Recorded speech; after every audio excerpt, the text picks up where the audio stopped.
Hello dear students, स्वागत है सभी का हमारे यूट्यूब चैनल में। आज के अंदर में गणित के सदस्य डॉक्टर मनोहर की प्रश्नावली 4F के प्रश्न संख्या 13 से लेके 24 तक के प्रश्नों को बहुत ही सिंपल एंड शॉर्ट तरीके से हल करना सीखेंगे।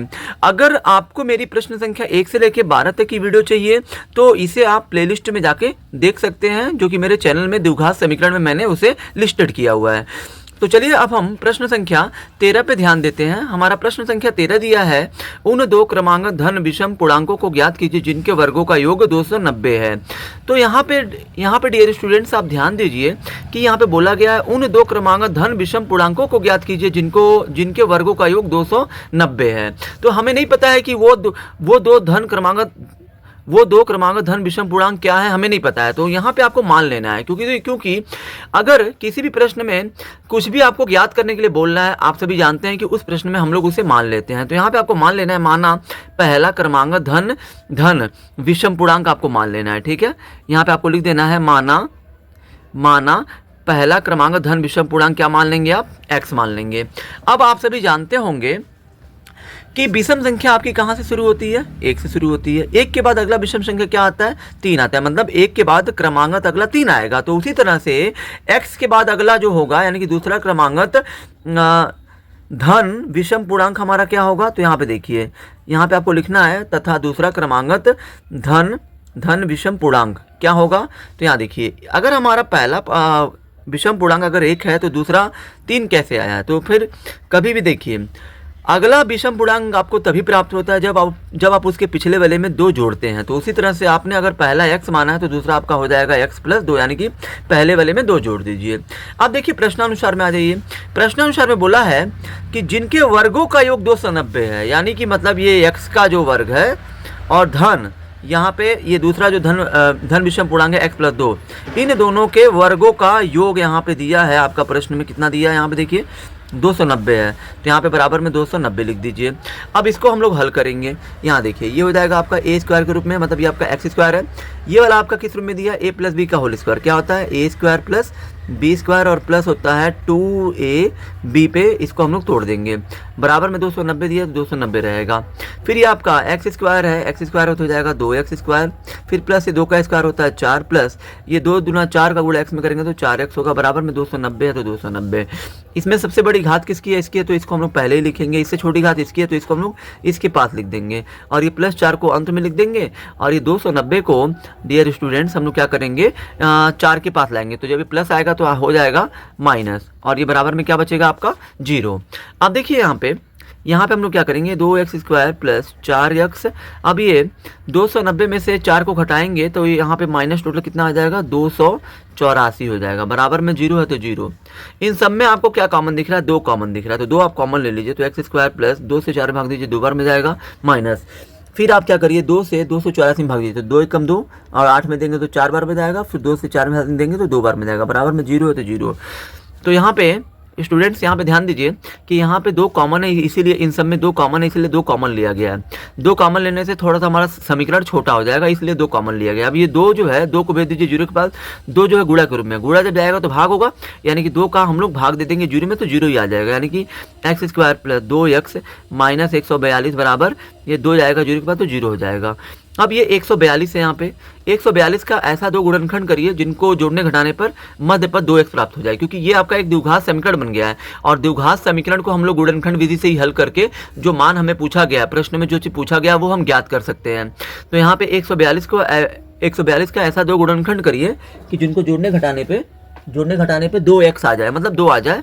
तो फिर ऐसे 2 गुणनखंड कौन से होंगे दोस्तों, माफ़ कीजिएगा, यहाँ दोस्तों कैलकुलेशन में मिस्टेक है। 290 में से 4 जाएगा तो 286 आएगा, और दोस्तों जब हम 2 कॉमन लेंगे तो यहाँ पे हो जाएगा 3।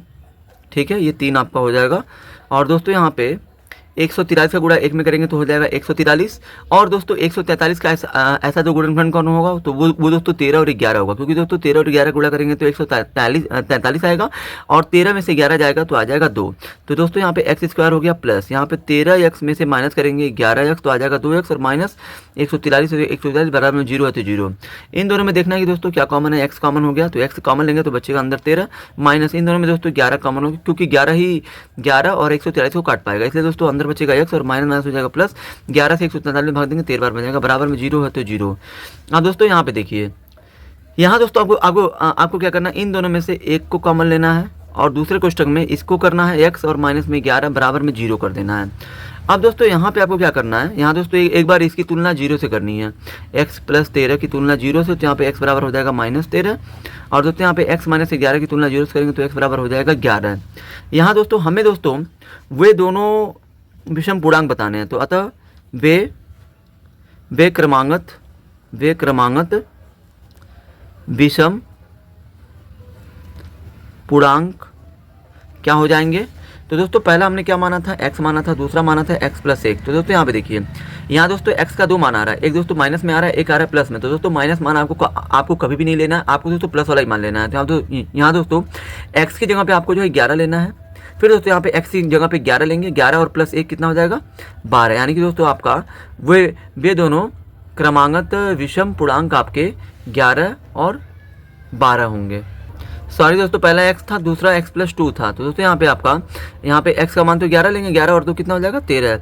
यानी दोस्तों हमारा 11,13 ये हमारा इस प्रश्न का उत्तर होगा। अब चलिए दोस्तों हम लोग फटाफट क्वेश्चन नंबर 14 को हल करते हैं। दोस्तों हमारा प्रश्न संख्या 14 दिया गया है, क्या एक ऐसी आम की बगिया बनाना संभव है जिसकी लंबाई चौड़ाई से दुगनी हो और उसका क्षेत्रफल 800 वर्ग मीटर स्क्वायर हो? यदि है तो उसकी लंबाई और चौड़ाई ज्ञात कीजिए। तो दोस्तों यहाँ पे देखिए, एक आम की ऐसी बगिया बनाना क्या संभव है, प्रश्न में पूछा जा रहा है, जिसकी लंबाई चौड़ाई से दुगनी हो और उसका क्षेत्रफल 800 वर्ग मीटर स्क्वायर हो। तो यहाँ पे दोस्तों लास्ट में जो पूछा गया लंबाई और चौड़ाई याद कीजिए। तो दोस्तों हमें नहीं पता है लंबाई और चौड़ाई क्या होगी, लेकिन यहाँ दोस्तों बोला गया जिसकी लंबाई चौड़ाई से दुगनी हो। तो यहाँ दोस्तों लंबाई की तुलना चौड़ाई से किया है, इसलिए दोस्तों यहाँ पे आपको मान लेना है, माना आम की बगिया की चौड़ाई x मान लेना है। अब दोस्तों प्रश्न में बोला गया है कि जो लंबाई है चौड़ाई से दुगनी है, यानी कि जो लंबाई है चौड़ाई से दुगना, यानी कि चौड़ाई का दुगना क्या हो जाएगा, x का दुगना हो जाएगा 2x। अब दोस्तों प्रश्नानुसार क्षेत्रफल दोस्तों कितना दिया है, आम की बगिया का क्षेत्रफल दिया है आपका 800 वर्ग मीटर स्क्वायर। तो यहाँ पे लिख दीजिए 800 वर्ग मीटर स्क्वायर। क्षेत्रफल दोस्तों हमें कैसे प्राप्त होता है, तो दोस्तों जब ये लंबाई और चौड़ाई का गुणा किया जाता है तब जाके हमें दोस्तों क्षेत्रफल प्राप्त होता है। यानी कि दोस्तों ये क्षेत्रफल 800 दोस्तों तभी आया होगा जब लंबाई और गुणे चौड़ाई किया होगा। तो दोस्तों लंबाई कितनी है हमारी 2x है और गुणे चौड़ाई कितनी है दोस्तों x है, बराबर में दोस्तों 8 है तो 8 लिख दीजिए। यहाँ दोस्तों 2x और x का गुणा करेंगे तो आपका हो जाएगा 2x स्क्वायर, ठीक है, और बराबर में दोस्तों 800 है तो 800 लिखिए। ये दोस्तों 2 से 800 को काटेंगे 400 बार में कटेगा और दोस्तों ये x स्क्वायर बराबर आ गया 400। हमें चाहिए x का मान, तो इसको भेजेंगे इधर तो हो जाएगा कर्ली। और दोस्तों 400 का वर्गमूल कितना होता है 20 होता है। यानी कि दोस्तों x का मान आपका आ गया, x का मान दोस्तों आपका जो है 20 आ गया। अतः आम के बगिया, यहाँ दोस्तों आपको लिखना है, अतः आम के बगिया की लंबाई दोस्तों हमारी क्या थी 2x। यहाँ दोस्तों 2 गुणे x का मान दोस्तों कितना है 20, तो 20 रख दीजिए यहाँ दोस्तों, यानी कि 40 मीटर ये आपकी हो जाएगी आम के बगिया की लंबाई। तथा यहाँ दोस्तों हमें जो चौड़ाई बतानी है, चौड़ाई दोस्तों आपने क्या मानी है x मानी है, x का मान दोस्तों यही आपको लेना है 20 मीटर। यानी कि दोस्तों लंबाई हमारी 40 होगी और चौड़ाई 20 मीटर होगी। इस तरीके से दोस्तों अगर जो बगिया की लंबाई 40 मीटर रखी जाए और चौड़ाई 20 मीटर रखी जाए तब जाके हमारा जो है 800 वर्ग मीटर का एक बगिया तैयार होगा। ठीक है दोस्तों, अगर दोस्तों आपने हमारे चैनल को लाइक सब्सक्राइब और शेयर नहीं किया तो जल्दी से कर लीजिए, ताकि दोस्तों यूपी बोर्ड से related important question 2025 UP board exam से रिलेटेड क्वेश्चन आपको मिलती रहे। तो चलिए दोस्तों अब हम प्रश्न संख्या 15 को हल करते हैं। प्रश्न संख्या दोस्तों 15 दिया है, क्या निम्न स्थिति संभव है, यदि है तो उनकी वर्तमान आयु ज्ञात कीजिए। ठीक है, 2 मित्रों की आयु का योग कितना है 20 साल है। यानी कि दोस्तों दो मित्र हैं जिनकी उम्र का योग कितना है 20 वर्ष है। 4 वर्ष पूर्व उनकी आयु वर्षों में का गुणनफल 48 था। यानी कि दोस्तों यहाँ पे उनकी वर्तमान आयु ज्ञात कीजिए। 2 मित्रों की आयु का योग 20 है। तो दोस्तों यहाँ पे देखिए 2 मित्र हैं, उनकी आयु अलग अलग क्या है ये हमें नहीं पता है, लेकिन हाँ दोनों का योग, दोनों को जोड़कर दोनों की उम्र को अगर जोड़ा जाए तो 20 साल हो रहा है। तो दोस्तों हमें यहाँ पे आपको क्या करना है, इस कंडीशन में यहाँ पे दोस्तों आपको यहाँ पे माना एक मित्र की आयु, पहले मित्र यानी कि दोस्तों एक मित्र की आयु आपको मान लेना है x वर्ष।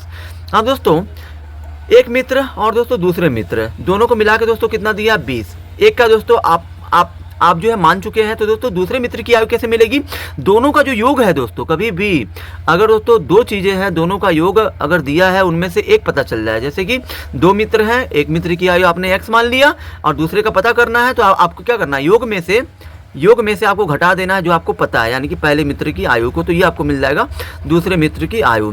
अब दोस्तों प्रश्नानुसार यहाँ पे देखिए बोला है 4 वर्ष पूर्व, 4 साल अब दोस्तों पहले जाइए, प्रश्नानुसार 4 साल पहले। तो दोस्तों पहले अगर मान लीजिए दोस्तों एक मित्र की आयु x है, अगर हम दोस्तों 4 साल पहले जाते हैं तो x - 4 हो जाएगा इसकी उम्र।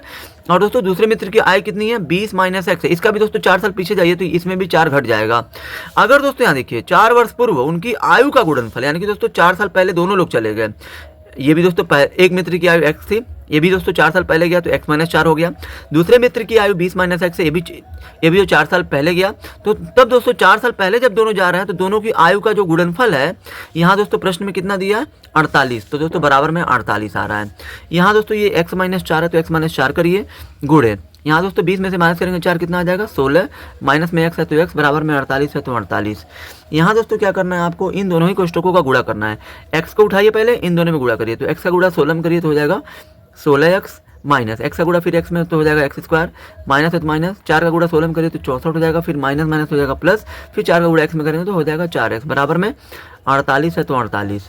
यहाँ दोस्तों ये आपका 16x² हो गया प्लस 4x हो गया, ये दोस्तों कितना हो गया टोटल 20x हो जाएगा। माइनस में कितना है x² है माइनस 64 है, ये प्लस को लाइए इधर हो जाएगा माइनस 48 बराबर में 0 बच जाएगा। ठीक है, इसमें दोस्तों सबसे बड़ी घात जिसकी है पहले आप उसको लिखिए, तो यहाँ पे माइनस x² की है।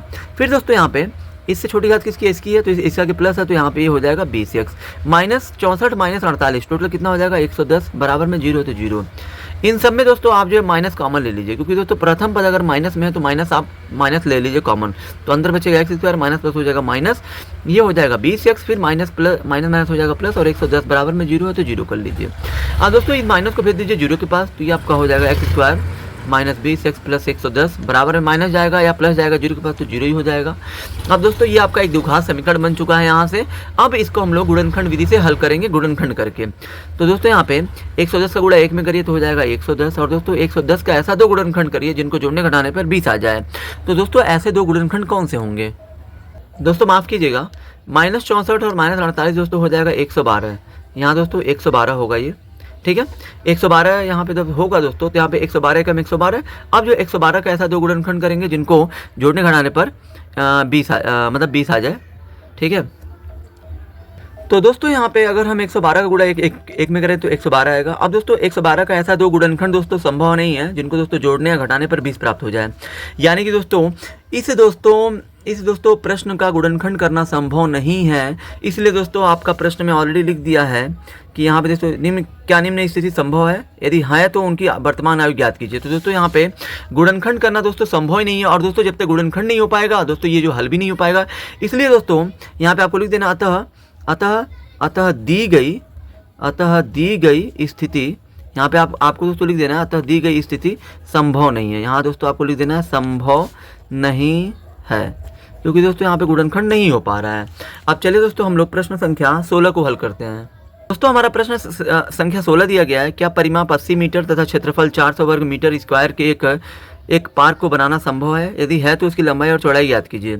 तो दोस्तों यहाँ पे देखिए, यहाँ पे बोला है कि क्या परिमाप 80 मीटर तथा क्षेत्रफल 400 वर्ग मीटर स्क्वायर के एक पार्क को बनाना संभव है? यदि है तो उसकी लंबाई और चौड़ाई याद कीजिए। तो दोस्तों यहाँ पे हम दोस्तों प्रश्न संख्या 16 में माना पार की लंबाई और चौड़ाई पूछा है, तो दोस्तों इसलिए आप जो है पार की लंबाई मान लीजिए।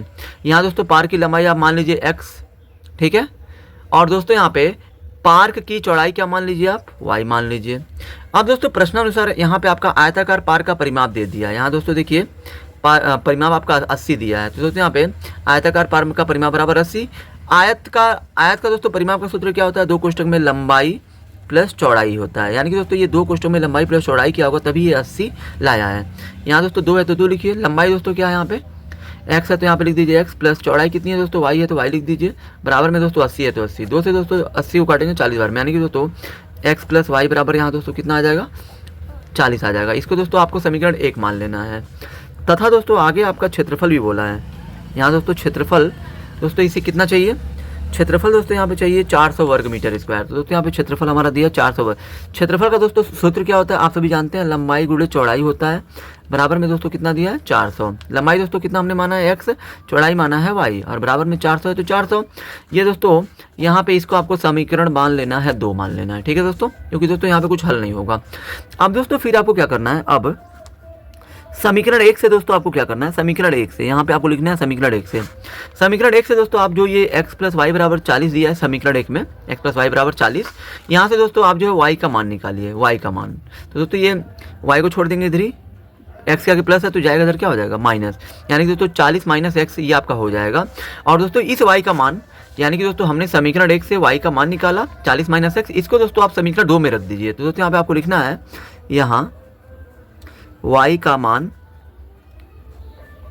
समीकरण 2 में रखने पर, यहाँ दोस्तों आपको लिख देना है y का मान समीकरण 2 में रखने पे। तो दोस्तों समीकरण 2 हमारा क्या दिया है, x गुणे y बराबर यहाँ दिया है 400। यहाँ पे देखिए दोस्तों ये समीकरण 2 है, x गुणे y बराबर 400। तो दोस्तों यहाँ पे हम क्या कर रहे हैं, y का मान समीकरण 2 में रख रहे हैं, जो y का मान मिला है। तो दोस्तों यहाँ पे x है तो x गुणे y का मान दोस्तों कितना रखना है, यहाँ पे y का मान यहाँ पे 40 माइनस x रखना है, बराबर में 400 है तो 400 लिखिए। x का गुणा अंदर करिए तो हो जाएगा 40x माइनस x का गुणा x में करिए तो हो जाएगा x स्क्वायर, बराबर में हो जाएगा 400।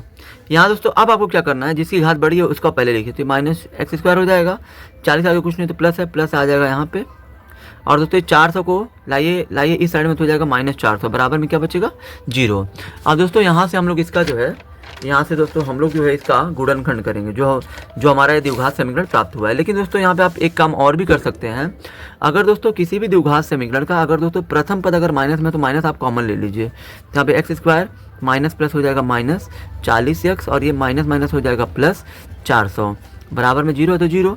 यहाँ दोस्तों ये हो गया x square plus minus 40x plus 400, बराबर में माइनस को भेजेंगे 0 पर तो हो जाएगा 0। अब दोस्तों ये 400 का गुणा यहाँ पे 1 में करिए तो हो जाएगा 400। अब 400 का ऐसा दो गुणनखंड करिए जिनको जोड़ने घटाने पर 40 आ जाए, तो 20 होगा, क्योंकि 20 को जोड़ेंगे 40, अब 20 का गुणा करेंगे तो 400 हो जाएगा। तो यहाँ पे x square minus 20x minus 20x और प्लस हो जाएगा 400, बराबर में हो जाएगा 0। इन दोनों में देखना है आपको कि क्या कॉमन है। इन दोनों में x कॉमन हो गया तो x माइनस अंदर बचेगा 20, फिर माइनस माइनस 20 40 को कौन काट सकता है, 20 काट सकता है, इसलिए दोस्तों 20 और 400 में 20 कॉमन होगा, अंदर बचेगा x माइनस प्लस हो जाएगा माइनस 20 से 400 भाग दीजिए 20 बार में जाएगा, बराबर में 0 तो 0। इन दोनों में से दोस्तों आपको जो है 1 लिखना है और दोस्तों दूसरे क्वेश्चन में आपको x माइनस 20 लिखना है, बराबर में 0 है तो 0। अब दोस्तों यहाँ पे आपको क्या करना है, इन दोनों में से एक को लिखते हैं, दूसरे क्वेश्चन में इसको और इसको लिखा जाता है, लिख दिया है। यहाँ दोस्तों अब आपको पहले क्वेश्चन की तुलना 0 से करनी है ताकि दोस्तों x का मान प्राप्त हो। यहाँ पे x बराबर माइनस 20 जाएगा 0 पर तो हो जाएगा प्लस 20। यहाँ दोस्तों x माइनस 20 बराबर 0, तो यहाँ पे x बराबर माना जाएगा इधर जाएगा 20, यानी कि दोस्तों x का दोनों ही मान दोस्तों यहाँ पे बराबर आ रहा है। यानी दोस्तों यहाँ पे अतः आपकी x का मान दोनों दोस्तों बराबर आ रहा है। ये तो दोस्तों हमने दोस्तों लंबाई मानी थी x का मान दोस्तों मिल चुका है, और दोस्तों हमने वहाँ पे चौड़ाई भी मानी है, तो चौड़ाई का भी मान आपको जो है ज्ञात करना है। तो आपको क्या करना है, अब x बराबर ये 20, दोनों में से कोई एक 20 लेके x बराबर 20 समीकरण 1 में रख दीजिए, समीकरण 1 में रखने पर, ठीक है दोस्तों। यहाँ पे x बराबर 20 हम समीकरण 1 में रखेंगे। तो दोस्तों यहाँ पे हम x बराबर 20 समीकरण 1 में रखेंगे, तो समीकरण एक हमारा क्या दिया है, x प्लस वाई बराबर 40 दिया है, ठीक है दोस्तों। तो दोस्तों यहाँ पे x का मान कितना आ गया 20, तो यहाँ पे 20 रख दीजिए, प्लस y है तो y, क्योंकि y का मान हमको ज्ञात करना है, तो y बराबर यहाँ पे 40 हो गया, ये प्लस जाएगा इधर क्या हो जाएगा माइनस, यानी दोस्तों y बराबर 40 में से 20 गया 20, यानी दोस्तों y का ही मान आपका 20 ही आ रहा है। यानी कि दोस्तों यहाँ पे आपको लिख देना आता है लंबाई दोस्तों आपने मानी थी x का मान आ गया 20 मीटर, और दोस्तों यहाँ पे चौड़ाई आपने क्या मानी थी, चौड़ाई मानी थी y का ही मान यहाँ पे आ गया 20, तो ये हो गया 20 मीटर। यानी कि दोस्तों हमारी लंबाई भी 20 होगी और चौड़ाई भी 20 होगी, ठीक है दोस्तों। तभी जाके दोस्तों 80 मीटर परिमाप और 400 वर्ग मीटर क्षेत्रफल हमें प्राप्त होगा। अब चलिए दोस्तों हम लोग फटाफट क्वेश्चन नंबर 17 को हल करते हैं, प्रश्न संख्या 17 को हल करते हैं। दोस्तों हमारा प्रश्न संख्या 17 दिया है, 2 क्रमांक संख्याएं ज्ञात कीजिए जिनके वर्गों का योगफल 265 है। तो दोस्तों 2 क्रमांक संख्याएं बोला है ज्ञात करने के लिए, तो हमें नहीं पता है, तो यहाँ पे आपको मान लेना है, माना 2 क्रमांक संख्याएं। क्रमांक संख्या दोस्तों अगर पहला आप x मानते हैं तो दोस्तों दूसरा आपका x प्लस 1 होगा, क्योंकि क्रमांक संख्या के बीच में 1 का अंतर होता है। अगर मान लीजिए एक क्रमांक संख्या अगर 2 है तो दूसरा कौन होगा, क्रमांक 3 होगा, क्योंकि 2 के बाद 3 आता है। 2 के बाद 3 कैसे आया, 2 में 1 जोड़ने पे। तो उसी तरह से अगर आप पहला x मानते हैं तो दूसरा आपका x प्लस 1 हो जाएगा। प्रश्नानुसार दोस्तों यहाँ पे क्या बोला है, जिनके वर्गों का योगफल 265 है, यानी कि जो दो ये क्रमांक संख्या है x और ये x प्लस 1, इनके वर्गों का, इनका वर्ग कर दीजिए और इनका योगफल यहाँ पे दोस्तों कितना दिया है, योगफल कितना दिया है यहाँ पे 265, यहाँ पे लिख दीजिए 265। यहाँ दोस्तों ये आपका हो गया x का स्क्वायर, ये आपका a प्लस बी का होल स्क्वायर है, क्या हो जाएगा a square plus B square plus 2ab हो जाएगा और बराबर में 265 है। ये दोस्तों आपका x² हो जाएगा 2x² प्लस 1 का स्क्वायर 1 होता है, प्लस 2 का गुणा 1 में करेंगे 2 और 2 का गुणा फिर x में करेंगे तो 2x हो जाएगा, बराबर में 265 है तो 265। यहाँ दोस्तों ये आपका 2x² हो गया, इसको यहाँ पे लिखिए 2x और ये प्लस 1 है तो 1 और ये प्लस 265 को लाइए इधर हो जाएगा माइनस 265, बराबर में 0 है तो 0। यहाँ ये आपका 2x² हो गया प्लस 2x, 265 में से माइनस करेंगे 1 तो आ जाएगा माइनस 264, बराबर में 0 है तो 0। इन सब में दोस्तों 2 कॉमन दिख रहा है तो 2 कॉमन ले लीजिए, तो यहाँ पे हो जाएगा x² प्लस यहाँ पे फिर x बचेगा माइनस 2 से इसको भाग देंगे, 2 1 2, 2 3 6, 2 दूना 4, बराबर में 0 है तो 0। ये 2 को भेज देंगे 0 के पास तो हो जाएगा, ये जाएगा इधर तो हो जाएगा 0 ही होगा। अब यहाँ पे 132 का गुणा यहाँ पे, अब ये एक द्विघात समीकरण बन चुका है, तो द्विघात समीकरण का गुणनखंड करना आप सभी जानते ही हैं कि 132 का गुणा 1 में करिए तो 132 हो जाएगा।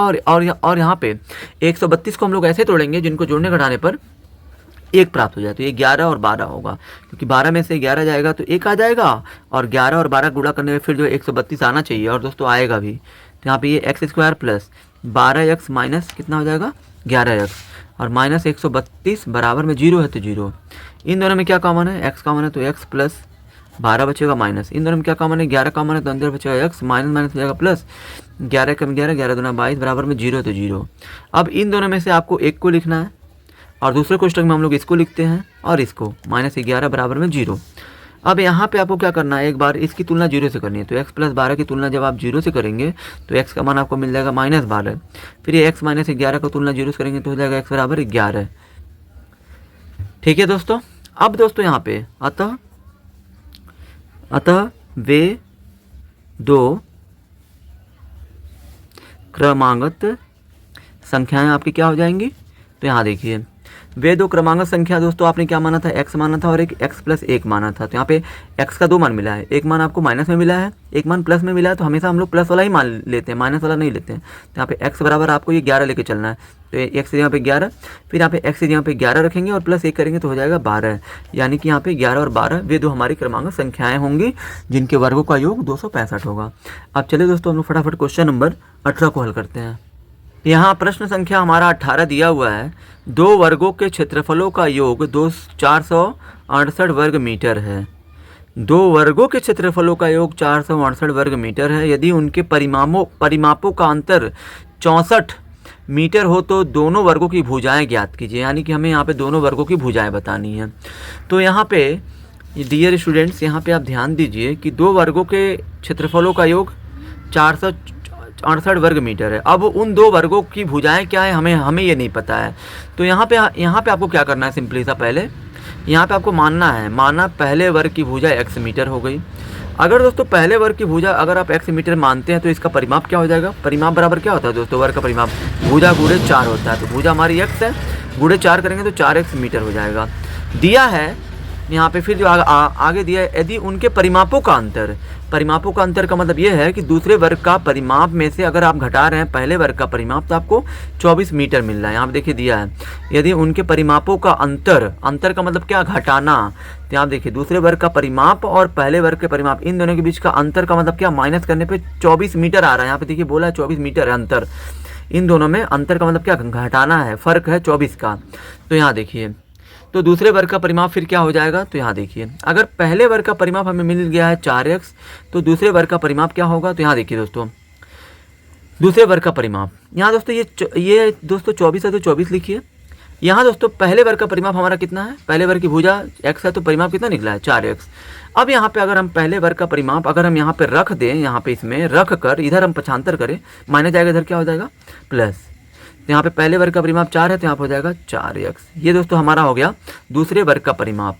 अब अर्थात अगर दोस्तों दूसरे वर्ग का परिमाप आपको 24 प्लस 4x मिल चुका है तो दोस्तों यहाँ से आप दूसरे वर्ग की भुजा भी ज्ञात करिए। तो भुजा बराबर क्या होता है, परिमाप बटा 4 होता है, यानी दोस्तों जो परिमाप है जो आपका दूसरे वर्ग की भुजा। तो यहाँ पे दोस्तों दूसरे वर्ग की भुजा अगर हमें ज्ञात करनी है, दोस्तों देखिए किसी भी वर्ग की अगर आपको भुजा ज्ञात करनी है तो आप क्या करिए, उस वर्ग के परिमाप में 4 से भाग दीजिए। तो यहाँ पे ये हमारा 24 प्लस 4x है, इसमें आप 4 से भाग देंगे अगर, तो यहाँ पे देखिए दोस्तों इन दोनों में दोस्तों कॉमन क्या है, 4 कॉमन है, तो 4 कॉमन लेंगे तो 4 से 24 में भाग दीजिए, 6 बार में जाएगा और 4 से ही 4 बाहर चला गया, अंदर क्या बचा, x बचा, और बट्टे में कितना है 4 है, तो 4 से 4 कट गया, यानी कि दोस्तों दूसरे वर्ग की भुजा हमारी हो जाएगी 6 + x। अब दोस्तों यहाँ देखिए प्रश्नानुसार दो वर्गों के क्षेत्रफलों का योग, दो वर्गों के क्षेत्रफलों का योग, यहाँ पे देखिए वर्गों के क्षेत्रफलों का योग भी दे दिया है, तो दो वर्गों के क्षेत्रफलों का योग 468 है। तो वर्ग का क्षेत्रफल कैसे निकलता है, भुजा का स्क्वायर करते हैं। तो पहले वर्ग की भुजा क्या है हमारी, यहाँ पे देखिए हमने क्या माना है, पहले वर्ग की भुजा x माना है, यहाँ पे x का स्क्वायर कर देंगे, तो ये आपका हो गया पहले वर्ग का क्षेत्रफल। अब दोस्तों दूसरे वर्ग का भी क्षेत्रफल आपको जो है निकालना है, तो दूसरे वर्ग की भुजा क्या है 6 + x है, तो यहाँ पे 6 + x का भी आप वर्ग कर दीजिए, ये हो गया दूसरे वर्ग की भुजा, ये हो गई पहले वर्ग की भुजा। दो वर्गों के क्षेत्रफलों का योग, दो वर्गों के क्षेत्रफलों का योग, यानी कि अब जो है इन दोनों का योग बराबर दिया है 468। यहाँ दोस्तों ये आपका हो गया x² प्लस ये आपका किस रूप में है, a + b का होल स्क्वायर, क्या होता है a² + b² + 2ab होता है, बराबर में 468 हो गया। यहाँ पे आपका x² हो गया, 6 का स्क्वायर होता है 36 प्लस x का स्क्वायर होगा 6 दूना 12, 12 गुणा x में करेंगे तो 12x हो जाएगा, और बराबर में 468 है। x² हो जाएगा 2x², यहाँ प्लस ये 12x को यहाँ पे लिख दीजिए, और ये प्लस 36 है तो यहाँ पे, और ये प्लस को इधर हो जाएगा -468, बराबर में 0 है तो 0। ये आपका 2x² हो गया प्लस 12x, यहाँ दोस्तों प्लस 36 से -468 है। तो दोस्तों कभी भी अगर कोई भी संख्या प्लस या माइनस में होता है तो दोस्तों वो जो घटता है, तो और घटाने पे उसी का चिन्ह लिया जाता है जो मतलब बड़ा होता है। बड़ा कौन है इसमें से, ये है, तो इसका चिन्ह माइनस है तो माइनस हो जाएगा, और 468 में से 36 को घटाएंगे जब आप, तो ये 432 हो जाएगा, बराबर में 0 है तो 0। इन सब में दोस्तों 2 कॉमन लग रहा है तो 2 को बाहर ले लीजिए, 2 प्लस 2 से 12 में भाग देंगे 6 बार में जाएगा माइनस 2 से, फिर 2 दूना 4, 2 के 2, 2 6 12, बराबर में 0 है तो 0। ये आपका हो गया x² प्लस 6x माइनस 216, बराबर में 2 को भेज दीजिए 0 पर, तो हो गया 0। अब दोस्तों यहाँ से आपका एक द्विघात समीकरण बन चुका है, तो इसका अब हम लोग करेंगे गुणनखंड। तो यहाँ पे जब गुणनखंड करेंगे तो 216 का गुणा यहाँ पे 1 में करेंगे तो हो जाएगा 216, और 216 का ऐसा 2 गुणनखंड करिए जिनको जोड़ने घटाने पर 6 आ जाए। तो दोस्तों यहाँ पे 216 के ऐसे 2 गुणनखंड दोस्तों 18 और 12 होंगे, क्योंकि 18 में से 12 घटाएंगे तो 6 आ जाएगा, और 18 12 गुणा करेंगे तो 216 आ जाएगा। तो यहाँ पे ये आपका हो जाएगा x² प्लस 18x माइनस में करेंगे 12x, और माइनस से 216 दिया, बराबर में 0 है तो 0। इन दोनों में x कॉमन है तो x लीजिए, तो x प्लस हो जाएगा 18। दूसरे क्वेश्चन में 12 कॉमन है तो अंदर बचेगा x, माइनस हो जाएगा प्लस, 12 से 216 भाग दीजिए तो हो जाएगा 18 बार में, बराबर में 0 है तो 0।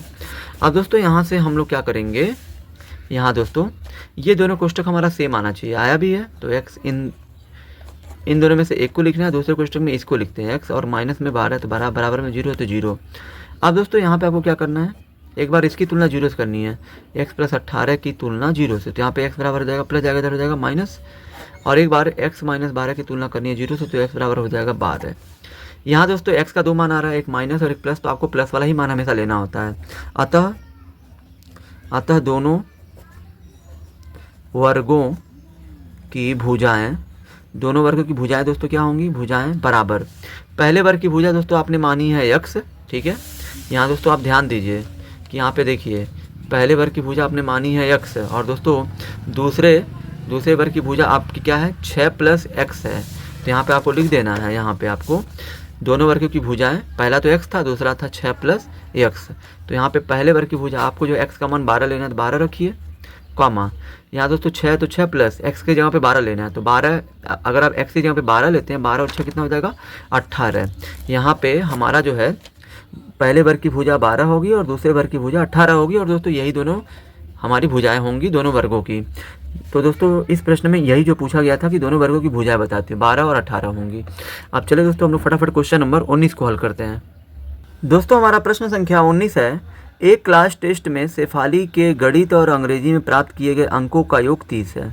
यानी कि एक जो क्लास में टेस्ट हुआ है जिसमें शेफाली ने गणित और अंग्रेजी दोनों को मिलाकर 30 नंबर प्राप्त किया। यदि उसको गणित में 2 अंक अधिक और अंग्रेजी में 3 अंक कम मिले होते तो तो उनके अंकों का गुणनफल 210 होता। उसके द्वारा दोनों विषयों में प्राप्त किए गए अंक ज्ञात कीजिए। तो यहाँ देखिए दोस्तों, यहाँ पे शेफाली नाम की एक लड़की है जो दोस्तों एक टेस्ट दे रही है। उस टेस्ट में गणित और अंग्रेजी में दोनों को मिलाकर 30 अंक पा रही है।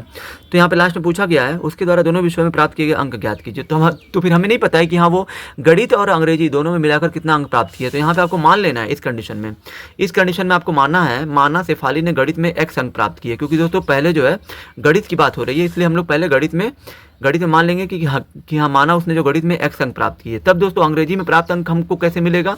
तो दोस्तों यहाँ देखिए, दोनों ही विषयों के अंकों का योग दे दिया है 30। तो यहाँ पे 30 में से अगर आप ये गणित वाला घटा देंगे तो आपको अंग्रेजी का मिल जाएगा। अब दोस्तों जब यहाँ पे देखिए प्रश्न में दोस्तों आप जो आगे बोला, यदि उसको गणित में 2 अंक अधिक मिले होते हैं, तो दोस्तों यहाँ पे आपको लिखना है जब गणित में 2 अंक अधिक मिले होते तो कुल अंक कितना उसको मिलता। अगर दोस्तों गणित में मान लीजिए उससे जो x मिला है, अगर दोस्तों 2 अंक अधिक मिला होता तो कितना मिलता? x + 2 मिलता। फिर दोस्तों तथा अंग्रेजी में 3 अंक कम मिले होते तो यहाँ पे दोस्तों उसे जो अंग्रेजी में कितना मिल रहा है 30 - x, यहाँ पे 30 - x और 3 अंक अंग्रेजी में कम मिले होते तो 3 आप घटा दीजिए। तो दोस्तों यहाँ पे आपको ये कितना मिलेगा? 30 में से 3 गया हो जाएगा 27 और -x है तो x, यानी कि दोस्तों 27 - x उसे जो है मिलता।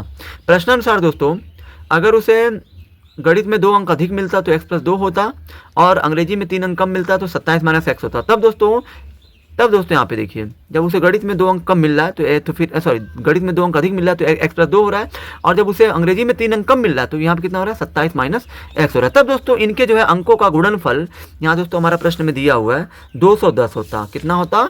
210। तो यहाँ पे 210 लिख दीजिए। अब दोस्तों ये इनका दोस्तों हम लोग जो पहले इन दोनों ही कोष्टकों का गुणनफल ज्ञात करेंगे, मतलब गुणा करेंगे। x को उठाए पहले इन दोनों में गुणा करिए, तो x का गुणा 27 में करेंगे तो 27 x हो जाएगा माइनस, फिर x का गुणा x में करेंगे तो हो जाएगा x² प्लस 2 का गुणा फिर 27 में करिए तो हो जाएगा 54, फिर माइनस है तो माइनस, फिर 2 का गुणा x में करिए तो हो जाएगा 2x बराबर में 210 है।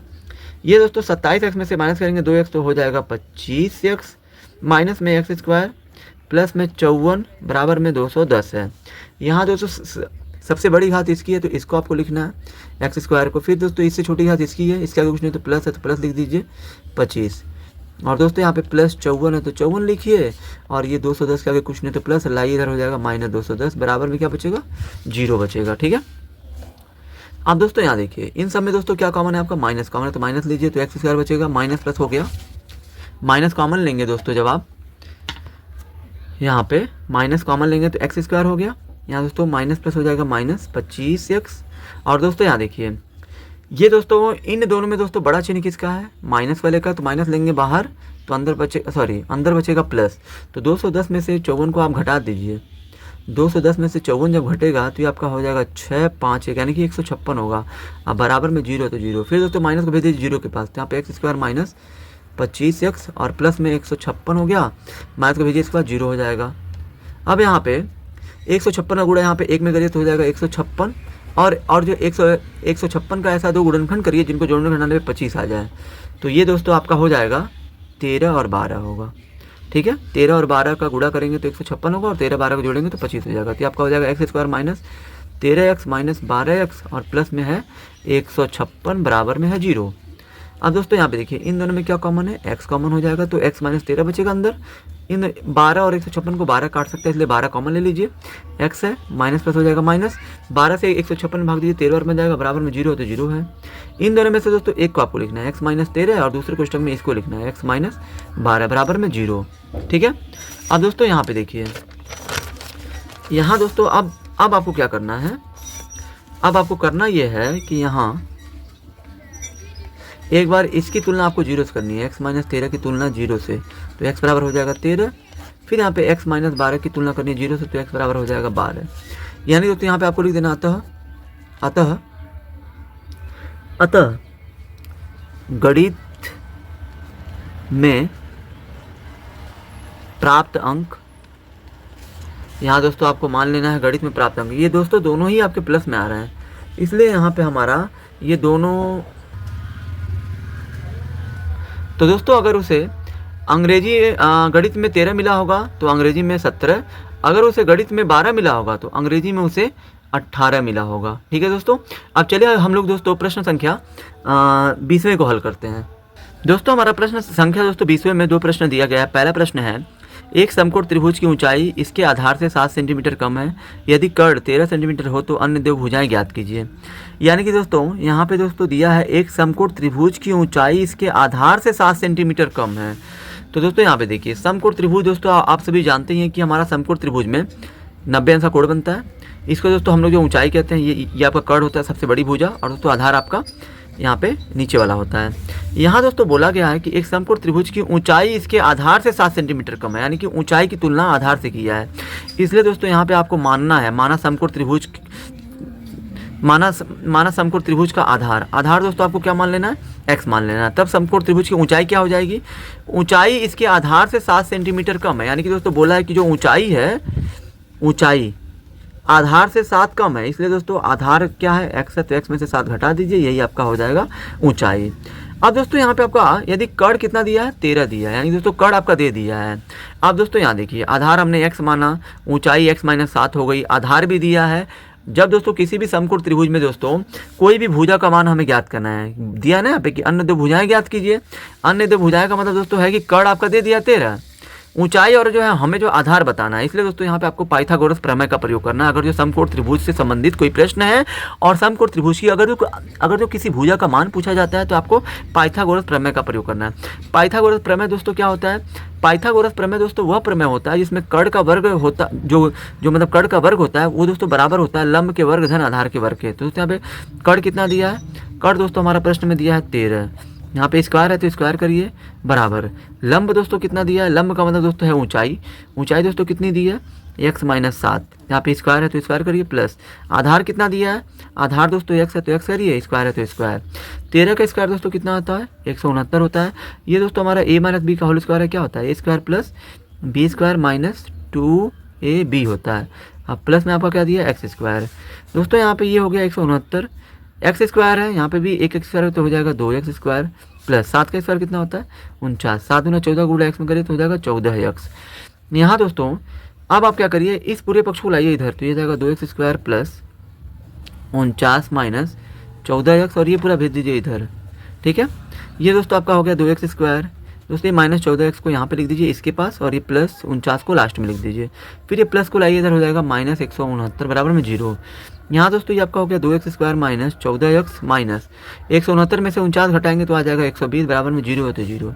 अब दोस्तों यहाँ पे क्या करिए आप इन सब में दोस्तों दो कॉमन लग रहा है तो 2 आप कॉमन ले लीजिए, तो अंदर बचेगा x स्क्वायर माइनस 2 से 14 में 7 बार में जाएगा माइनस 2 से फिर इसमें 60 बार में बराबर में 0 तो 0। अब ये 2 को भेज दीजिए 0 के पास, यहाँ पे x स्क्वायर हो गया माइनस 7x माइनस 60 बराबर 0। यहाँ दोस्तों 60 एकम हो जाएगा 60। अब 60 का ऐसा तो गुणनखंड करिए जिनको जोड़ने घटाने पर कितना आ जाए, 60 को ऐसे तोड़िए जिनको जोड़ने घटाने पर 7 आ जाए, मध्य पद 7 प्राप्त हो जाए। तो दोस्तों ये 12 और 5 होगा, क्योंकि 12 में से 5 जाएगा 7 आ जाएगा और 12 5 60 हो जाएगा। अब एक्स स्क्वायर माइनस ये हो जाएगा 12x प्लस 5x करेंगे माइनस 60 बराबर 0। इन दोनों में दोस्तों कॉमन क्या है, x हमारा कॉमन दिख रहा है तो कॉमन आप ले लीजिए, तो यहाँ पे x माइनस 12 बचेगा, फिर प्लस इन दोनों में दोस्तों 5 कॉमन है तो 5 लीजिए, अंतर बचेगा x प्लस माइनस हो गया माइनस 5 से 60 में भाग देंगे तो 12 बार में जाएगा बराबर में 0 है तो 0। ये दोनों कोष्टक दोस्तों आपके दोस्तों समान आने चाहिए, तो है भी, तो इन दोनों में से एक को आपको लिखना होता है, इन दोनों में से एक, और दूसरे कोष्टक में इसको लिखते हैं x और ये प्लस 5 बराबर में 0 है तो 0, ठीक है। अब दोस्तों यहाँ पे हम लोग क्या करेंगे, यहाँ से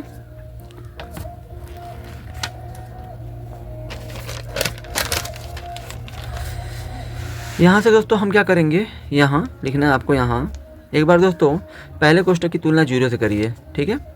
x माइनस 12 की तुलना आप 0 से करिए तो x बराबर हो जाएगा 12। फिर दोस्तों यहाँ पे x प्लस 5 की तुलना 0 से करेंगे तो x बराबर हो जाएगा माइनस 5। अब दोस्तों कभी भी दोस्तों आपको दोस्तों वो मान नहीं लेना होता है जो माइनस में होता है, आपको दोस्तों हमेशा प्लस ही लेना है। तो दोस्तों पूछा है कि अन्य दो भुजाओं की माप ज्ञात कीजिए, तो दोस्तों अन्य दो भुजाओं में दोस्तों हमें जो है आधार का मान बताना था, एक दोस्तों हमको जो बताना था ऊंचाई, आधार और ऊंचाई। आधार दोस्तों हमने क्या माना है x, तो दोस्तों x का मान यहाँ पे आपको लेना है 12। ऊंचाई दोस्तों हमारी क्या थी, x माइनस 7 थी, तो दोस्तों यहाँ पे x का मान आपको क्या लेना है 12, तो 12 माइनस 7 बराबर 5, यानी कि दोस्तों हमारा आधार हो जाएगा 12 और हमारी जो ऊंचाई है वो हो जाएगी 5, यानी कि दोस्तों 12 सेंटीमीटर और ये 5 सेंटीमीटर, यही दोनों हमारे इस प्रश्न के उत्तर होंगे। अब चलिए दोस्तों हम लोग फटाफट 20वें के दूसरे प्रश्न को हल करते हैं। दोस्तों यहाँ पे प्रश्न संख्या दूसरा दिया है, दो क्रमागत धनात्मक पूर्णांक ज्ञात कीजिए जिनके वर्गों का योग 20वें का दूसरा है, एक आयताकार खेत का विकर्ण उसकी छोटी भुजा से 60 मीटर अधिक लंबा है, यदि बड़ी भुजा छोटी भुजा से 60 मीटर अधिक हो तो खेत की भुजाएं ज्ञात कीजिए। एक आयताकार खेत का विकर्ण उसकी छोटी भुजा से 60 मीटर अधिक है। तो दोस्तों आप सभी जानते हैं कि दोस्तों आयत आपका यही होता है, किसी भी आयत में दोस्तों सबसे बड़ी भुजा आपकी कौन होती है, आयत में लंबाई होती है, भुजा दोस्तों लंबाई, या विकर्ण को मत मानिए, सबसे बड़ी भुजा दोस्तों आपकी लंबाई होती है, सबसे छोटी भुजा दोस्तों कौन होती है, आपकी चौड़ाई होती है। दोस्तों यहाँ पे बोला गया है एक आयताकार खेत का विकर्ण छोटी भुजा से 60 मीटर अधिक लंबा है। तो दोस्तों यहाँ पे हमें छोटी भुजा नहीं पता है, तो छोटी भुजा यानी कि चौड़ाई आप मान लीजिए x, तब दोस्तों यहाँ पे विकर्ण क्या हो जाएगा, यहाँ दोस्तों बोला गया है एक आयताकार खेत का विकर्ण उसकी छोटी भुजा से 60 मीटर अधिक लंबा, यानी कि छोटी भुजा अगर x है तो विकर्ण कितना हो जाएगा, x + 60, क्योंकि जो विकर्ण है वो छोटी भुजा से 60 अधिक है, तो यहाँ पे छोटी भुजा में 60 जोड़ लीजिए। और यहाँ दोस्तों दिया यदि बड़ी भुजा छोटी भुजा से 30 मीटर अधिक हो, यानी कि जो बड़ी भुजा यानी कि जो लंबाई है वो छोटी भुजा से 30 मीटर अधिक लंबा हो, यानी छोटी भुजा x है तो x + 30 है ये आपका लंबाई। तब दोस्तों बोला खेत की भुजाएं ज्ञात कीजिए। तो दोस्तों यहाँ पे देखिए, माना आयताकार खेत की छोटी भुजा दोस्तों आपने क्या माना है, x हो गया। बड़ी भुजा दोस्तों क्या है, जो बड़ी भुजा है वो छोटी से 30 मीटर अधिक है, तो यहाँ पे x + 30 हो जाएगा। फिर दोस्तों विकर्ण की लंबाई क्या है, जो विकर्ण है दोस्तों वो छोटी भुजा से 60 अधिक, यानी कि x + 60 है, यानी कि हमारा x + 60 है। यहाँ पे भी दोस्तों देखिए, यहाँ पे भी दोस्तों हमारा प्रश्न में पूछा गया है कि खेत की भुजाएं बताइए। भुजाएं का मतलब दोस्तों ये है कि हमें चौड़ाई और लंबाई का मान बताना है। तो दोस्तों यहाँ पे भी आप देख सकते हैं कि ये दोस्तों आपका एक जो त्रिभुज बन चुका है, क्योंकि दोस्तों यहाँ पे 90 अंश का कोड है, और दोस्तों ये त्रिभुज बन चुका है, ये आपका लंब है, ये आपका आधार है, ये आपका विकर्ण या कर्ण बोलते हैं। तो दोस्तों यहाँ पे आपको पाइथागोरस प्रमेय का ही प्रयोग करना है। पाइथागोरस प्रमेय से कर्ण स्क्वायर बराबर क्या होता है, लंब का स्क्वायर धन आधार का स्क्वायर। तो कर्ण दोस्तों हमारा कितना दिया, x + 60, यहाँ पे आपको x + 60 ही रखना है। लंब दोस्तों हमारा कितना है, लंब यहाँ पे x है तो लंब की जगह पे x रख दीजिए, स्क्वायर प्लस आधार दोस्तों कितना है, x + 30 है तो यहाँ पे x + 30, स्क्वायर है तो स्क्वायर। यहाँ दोस्तों ये आपका किस रूप में दिया है, a + b का,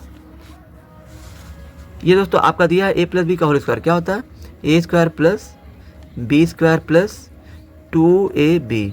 फिर दोस्तों इस साइड में आपका क्या है, ये आपका x² दिया है प्लस, ये आपका a + b का होल स्क्वायर क्या हो जाएगा, a² + b² और प्लस में क्या है 2a और b है, ठीक है। अब दोस्तों यहाँ पे हम लोग इसको जब हम लोग हल करेंगे तो आपका x² हो गया प्लस 60 का स्क्वायर होता है 3600, फिर यहाँ पे 60 × 12 और का गुणा x में तो हो जाएगा 112x बराबर में, ये आपका x² हो गया प्लस x² प्लस 30 का स्क्वायर हो गया 900 होता है प्लस 30 × 60, 60 का गुणा फिर x में होता हो जाएगा 60x, ठीक है। अब दोस्तों यहाँ पे आप क्या करिए, ये आपका x² है तो x² को ऐसे ही रहने दीजिए। ये दोस्तों यहाँ पे 1x² और 1x² हो जाएगा 2x², और दोस्तों ये 2x² को ला दीजिए इसके पास तो हो जाएगा -2x²। ये दोस्तों प्लस 120x है, यहाँ दोस्तों कोई जो x वाला है तो ये है, प्लस आएगा तो क्या हो जाएगा -60x। फिर दोस्तों ये प्लस 3600 को यहाँ पे लिखिए, और दोस्तों ये प्लस को ला इधर हो जाएगा माइनस, बराबर में बचेगा 0। यहाँ दोस्तों यहाँ पे 1x² में से 2x² नहीं जाएगा तो उल्टा खड़ेंगे तो -x² हो जाएगा। फिर यहाँ दोस्तों 120 में से 60 जाएगा तो हो जाएगा 60x। फिर दोस्तों प्लस यहाँ पे 3600 में से 900 जाएगा तो ये आपको हो जाएगा 2700 है, बराबर में 0 है तो 0। इन सब में दोस्तों माइनस कॉमन है तो माइनस कॉमन आप ले लीजिए, तो x² minus plus minus 60x, फिर माइनस प्लस माइनस 2700 बराबर में 0 है तो 0। अब दोस्तों माइनस को भेज दीजिए 0 के पास, ये आपका हो जाएगा x² माइनस 60x माइनस 2700 बराबर में माइनस जाएगा 0 के पास हो जाएगा 0। अब दोस्तों इस 2700 का गुणा यहाँ पे 1 में करिए तो 2700 एकम 2700, और दोस्तों 2700 को ऐसे तोड़िए कि जोड़ने घटाने पे 60 आ जाए, तो 90 और 30 में टूटेगा, क्योंकि 90 में से 30 गया 60 और 90 30 का गुणा करेंगे तो 2700 आ जाएगा। तो ये आपका हो जाएगा x² प्लस माइनस 90x और प्लस में आपको 30x लेना है, तभी ये -60x आएगा। फिर -2700 बराबर में 0 तो 0। इन दोनों में दोस्तों x कॉमन है तो x लीजिए तो x माइनस हो गया 90, फिर प्लस इन दोनों में दोस्तों 30 कॉमन है तो अंदर बचेगा x और प्लस माइनस हो गया माइनस। 30 से भाग देंगे, इसमें 30 से अगर आप 27 में भाग देंगे तो 1 0 से 1 0 कटेगा, 30 से 270 90 बार में। हाँ दोस्तों ये दोनों हमारे समान आ चुके हैं, तो इन दोनों में से एक को लिखना है, x माइनस 90, और दूसरे क्वेश्चन में इसको x प्लस 30 आपको लिखना होता है, ठीक है। अब दोस्तों बराबर में 0 है तो 0। यहाँ दोस्तों आपको क्या करना है, यहाँ एक बार x माइनस 90 की तुलना करनी है 0 से, तो यहाँ पे x बराबर -90 जाएगा 0 पर तो हो जाएगा +90। फिर दोस्तों यहाँ पे x प्लस 60 की तुलना करनी है 0 से, तो x बराबर हो जाएगा -30 हो जाएगा। ठीक है दोस्तों, यहाँ पे एक मान आपका प्लस आ रहा है, एक माइनस में आ रहा है, तो दोस्तों हमेशा आपको प्लस वाला ही मान लेना है। तो यानी कि दोस्तों यहाँ पे आपको लिख देना अतः आयताकार खेत की चौड़ाई हमने दोस्तों क्या मानी थी, x मानी थी। तो दोस्तों चौड़ाई हमारी जब x है, मतलब छोटी भुजा हमारी चौड़ाई थी, तो दोस्तों चौड़ाई हमारी क्या हो जाएगी x। तो दोस्तों यहाँ पे x का 2 मान आया है। यहाँ दोस्तों एक जो x का मान 90 आया, एक आया -30, तो फिर आपको प्लस वाला लेना है 90। तथा दोस्तों यहाँ पे खेत की लंबाई दोस्तों क्या हो जाएगी, लंबाई दोस्तों हमारी कौन थी, लंबाई दोस्तों हमारा था x प्लस 30 था। यहाँ पे दोस्तों लंबाई हमारा x प्लस 30 है, तो यहाँ पे x का मान आपको यही वाला लेना है, x का मान आपको यही लेना है 90। तो यहाँ पे x यहाँ पे 90 प्लस 30 दोस्तों ये आपका हो जाएगा 120। ठीक है, यानी कि दोस्तों हमारा खेत की जो भुजाएं होंगी वो 90 और 120 होंगी। यही दोस्तों हमें जो प्रश्न में पूछा गया है। अब चलिए दोस्तों फटाफट हम लोग क्वेश्चन नंबर 21 को हल करते हैं। दोस्तों हमारा प्रश्न संख्या 21 में पहला दिया है, ऐसी दो संख्याएं ज्ञात कीजिए जिनका योग 27 और गुणनफल 182 हो। ठीक है दोस्तों, तो दोस्तों यहाँ पे देखिए, हमें यहाँ पे ऐसी दो संख्याएं ज्ञात कीजिए जिनका योग 27 हो और गुणनफल 182 हो। तो दोस्तों यहाँ पे हमें नहीं पता है कि ऐसी दो संख्याएं क्या हैं, तो दोस्तों यहाँ पे आपको मान लेना, माना पहली संख्या x हो जाएगी। अगर दोस्तों पहली संख्या अगर आप x मान रहे हैं तो दूसरी संख्या क्या हो जाएगी। अब दोस्तों दोनों ही संख्याओं का योग दे दिया 27, तो इस 27 में से अगर आप ये पहली संख्या को घटा देते हैं तो आपको ये दूसरी संख्या मिल जाएगी। प्रश्नानुसार और गुणनफल कितना है दोस्तों इन दोनों संख्याओं का, गुणनफल 182, यानी कि दोस्तों x का गुणा 27 माइनस x में कर रहे हैं, तो यहाँ पे मिल रहा है आपको, यहाँ पे प्रश्न हमारा दिया है 182 है गुणनफल, यानी कि इन दोनों संख्याओं का गुणनफल 182 है। अब दोस्तों यहाँ से हम लोग इसको हल करेंगे, x का गुणा 27 में करें तो हो जाएगा 27x माइनस x का गुणा x में करेंगे तो हो जाएगा x² बराबर में 182। यहाँ दोस्तों आपको क्या करना है कि x² को पहले लिखना है, तो माइनस हो जाएगा x² और ये प्लस 27 को यहाँ पर लिख दीजिए तो हो जाएगा प्लस 27 और ये लाइए इधर हो जाएगा -182 बराबर में 0। प्रथम पद माइनस में तो माइनस कॉमन ले लीजिए तो अंदर बचेगा x² माइनस प्लस माइनस, यहाँ हो जाएगा 27x, फिर माइनस प्लस माइनस हो जाएगा प्लस, यहाँ हो जाएगा 182 बराबर में हो जाएगा 0। माइनस को भेज दीजिए दोस्तों 0 के पास, तो माइनस जाएगा 0 पर तो हो जाएगा 0। अब दोस्तों यहाँ से ये आपका एक द्विघात समीकरण बन चुका है, तो हम लोग क्या करेंगे 182 को गुणा 1 में करेंगे तो हो जाएगा 182 और दोस्तों 182 का ऐसा दो गुणनखंड करिए जिनको जोड़ने घटाने पर दोस्तों यहाँ पे आ जाए आपका 27 आ जाए। तो दोस्तों यहाँ पे हम लोग क्या करेंगे 14 और दोस्तों 13 में, यानी कि दोस्तों 182 का दोस्तों वो दो गुणनखंड जिनको जोड़ने घटाने पे 27 आ जाए वो दोस्तों 14 और 13 होंगे, क्योंकि 14 और 13 27, 14 और 13 गुणा करेंगे तो फिर 182 आ जाएगा। तो यहाँ पे x² हो गया माइनस, ये हो जाएगा 14x फिर माइनस हो जाएगा 13x और प्लस में यहाँ पे 182, तो 182 बराबर में 0 तो 0। इन दोनों में क्या कॉमन लेंगे, x कॉमन लेंगे तो x माइनस बचेगा 14, फिर माइनस इन दोनों में क्या कॉमन लेंगे 13 कॉमन लेंगे तो अंदर बचेगा x और माइनस प्लस हो जाएगा माइनस, 13 से 182 में भाग दीजिए, 13 कम 13, 13 चौके 52 बराबर में 0 तो 0। इन दोनों में से आपको दोस्तों क्या करना है कि इन दोनों में से आपको एक लेना है कॉमन। फिर दोस्तों दूसरे क्वेश्चन में इसको x माइनस 13 को लिखना है बराबर में 0 तो 0। यहाँ दोस्तों अब आपको क्या करना है, यहाँ एक बार इसकी तुलना 0 से करनी है, x माइनस 14 की तुलना, तो दोस्तों यहाँ पे x बराबर माने जाएगा, इधर हो जाएगा प्लस 14 और दोस्तों ये x माइनस 13 की तुलना फिर 0 से करिए तो x बराबर हो जाएगा 13। यहाँ दोस्तों ये दोनों ही हमारे दोस्तों आंसर होंगे, क्योंकि दोस्तों हमारा दोनों ही प्लस में आ रहा है। तो दोस्तों यहाँ पे आपको लिख देना आता है वे दोनों संख्याएं 14 और 13, ये दोनों ही हमारा दोस्तों आंसर होगा, क्योंकि दोस्तों बोला गया प्रश्न में ऐसी दो संख्याएं ज्ञात कीजिए जिनका योग 27 हो और जिनका गुणनफल 182 हो। तो दोस्तों इन दोनों का योग मतलब 27 आ ही रहा है, इसलिए दोस्तों ये दोनों हमारे यहीं पे आंसर हो जाएंगे। अब चलिए दोस्तों हम लोग प्रश्न संख्या 21वें के तीसरे को हल करते हैं, क्योंकि दोस्तों प्रश्न संख्या दूसरा दोस्तों हमारा जो है दूसरे की तरह दोस्तों मैं जो प्रश्न दोस्तों मैं जो बता चुका हूँ, इसलिए दोस्तों दूसरा थोड़ा सा आसान है, इसलिए दोस्तों मैं जो है सिर्फ तीसरा वाला बता रहा हूँ, 21 का तीसरा। तो दोस्तों यहाँ पे हमारा 21 का दोस्तों तीसरे में क्या दिया है दो संख्याओं के वर्गों का अंतर 182 है, तो 180 है, छोटी संख्या का वर्ग बड़ी संख्या का 8 गुना है, दोनों संख्याएं ज्ञात कीजिए। तो दोस्तों यहाँ पे देखिए यहाँ पे आप ध्यान दीजिए दोस्तों, दो संख्याओं के वर्गों का अंतर 180 है। छोटी संख्या का वर्ग बड़ी संख्या का 8 गुना, दोनों संख्याएं आती है, यानी दोस्तों यहाँ पे हमें छोटी संख्या ही बतानी है और जो बड़ी संख्या भी हमें बतानी है। तो दोस्तों यहाँ पे आप क्या करना है, माना छोटी संख्या आप दोस्तों मान लीजिए x। आप दोस्तों यहाँ पे देखिए क्या बोला है प्रश्न में कि छोटी संख्या का वर्ग यानी दोस्तों जो छोटी संख्या का जो वर्ग है वो दोस्तों बड़ी संख्या का 8 गुना है। यानी कि दोस्तों बड़ी संख्या ये दोस्तों जो छोटी संख्या का वर्ग है, ये छोटी संख्या का वर्ग यानी दोस्तों छोटी संख्या आपने मानी है x का जो दोस्तों वर्ग है ये दोस्तों बड़ी संख्या का 8 गुना है ये। इसलिए दोस्तों बड़ी संख्या को आप जो है 8 गुना करेंगे, 8 से गुणा करके, तभी तो दोस्तों दोनों बराबर होगा। क्योंकि प्रश्न में हमारा बोला है यहाँ पे कि छोटी संख्या का वर्ग बड़ी संख्या का 8 गुना, यानी कि दोस्तों छोटी संख्या का वर्ग, छोटी संख्या हमने क्या मानी x, तो दोस्तों x का जो वर्ग है वो बड़ी संख्या का 8 गुना ये है। तो दोस्तों इसलिए आपको बड़ी संख्या में 8 से गुणा करना पड़ेगा। तो दोस्तों यहाँ से दोस्तों हमें जो है बड़ी संख्या दोस्तों क्या प्राप्त होगी, तो यहाँ पे दोस्तों देखिए बड़ी संख्या हमारी क्या हो जाएगी, तो बड़ी संख्या बराबर ये दोस्तों यहाँ पे एक्स स्क्वायर है तो एक्स स्क्वायर लिखिए, ये दोस्तों गुणा है, गुणा को दोस्तों जब हम लोग भेजेंगे इसके बाद तो क्या हो जाएगा बटे में, यहाँ क्या आ जाएगा 8, यानी कि दोस्तों बड़ी संख्या हमारी हो जाएगी एक्स स्क्वायर बटा 8। अब दोस्तों यहाँ पे आपको लिखना है प्रश्नानुसार, यहाँ दोस्तों आपको लिखना है प्रश्नानुसार। प्रश्नानुसार में दोस्तों आपको ये लिखना है कि दोस्तों यहाँ पे बोला गया है प्रश्न में हमारा कि दो संख्याओं के वर्गों का अंतर, यानी कि दोस्तों बड़ी संख्या का जो वर्ग है यानी कि एक्स स्क्वायर बटा 8 इसका वर्ग, और दोस्तों छोटी संख्या का वर्ग यानी कि दोस्तों यक्स का जो वर्ग है, इन दोनों के बीच में दोस्तों अंतर, यानी कि दोस्तों अंतर दोस्तों कितने का हमारा प्रश्न में 180 है। दो संख्याओं के वर्गों का अंतर यहाँ दोस्तों हो जाएगा 180 है। तो दोस्तों दो संख्याएं हमारी कौन कौन सी हैं, तो छोटी संख्या हमारी x हो गई, बड़ी संख्या एक्स स्क्वायर बटा 8 हो गई। तो दोस्तों इन दोनों के वर्गों का अंतर यहाँ दोस्तों प्रश्न में दिया है 180 है, तो यहाँ पे 180 लिख दीजिए।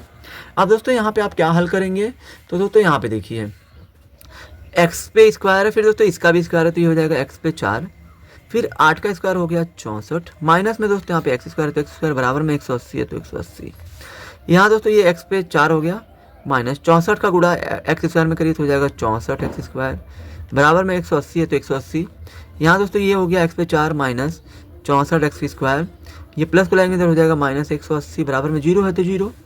अब दोस्तों यहाँ से हम लोग इसका जो है गुणनखंड करेंगे। तो दोस्तों गुणनखंड जब आप करेंगे तो दोस्तों 180 का गुणा 1 में करिए तो हो जाएगा 180, 180 का ऐसा दो गुणनखंड करिए दोस्तों जिनको जोड़ने घटाने पर 64 आ जाए। तो दोस्तों 180 का ऐसा दो गुणनखंड दोस्तों कौन होगा, सॉरी फ्रेंड्स, यहाँ पे दोस्तों एक जो मिस्टेक हो गई है, यहाँ दोस्तों हमने x पे 4 किया माइनस 64 गुणा इसमें तो किया है, लेकिन दोस्तों बट्टे में दोस्तों ये 64 अभी आपका है। तो दोस्तों यहाँ से आपका क्या हो जाएगा, ये आपका x पे 4 हो गया माइनस ये 64 एक्स स्क्वायर हो जाएगा।